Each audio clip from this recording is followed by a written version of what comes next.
lahat ay sulat mga rap. Ang tema ay yung pera at yung mga naranasan sa babaeng masarap. O yung mga nalasahan ko noon, o yung mga nalasahan ko na droga. Yung mga tinawanan kumukontra, malakas amat namin sa ngayon. Mataas yung bayad sa akin sa ngayon, bago pang gumanap 500,000 na ako bago kami lumapad sa entablado. O pakita mga kaya ko gawin, pagod na ako pakitaan ka pa rin. Ano ba yung mas kailangan ko gawin? Yung kuhanin ko yung pera o ako yung patunayang magaling. Yung estilo ko nung bago ko yumaman, masikatan madali. At nung ginawa ko dati nung edad ko 16 na taon, yung ganito, ginagaya nyo na din. Anong beses ko gawan yung mga beat ni Kuya Clams? Daming mga rapper pinasahan niya ng grams, ng kush, kilo-kilo nilalatag na sa drum. Kahirapan nung wala pang mga fans, pero nung di ko sinayang mga chance. Simula nagkapangalan na si Sean, simula nung binayaran ng kaya ko uli dalhin sa bahay namin yung babae. Oo, lalo na kapag nasiba ko na siya one.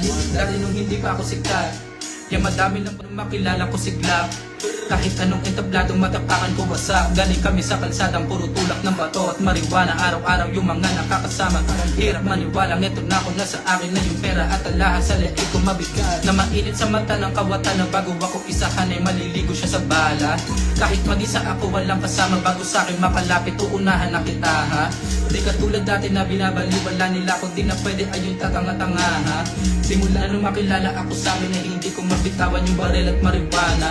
Kasi may iba na pinapanood at inaabangan ako makagawa ng mga shit.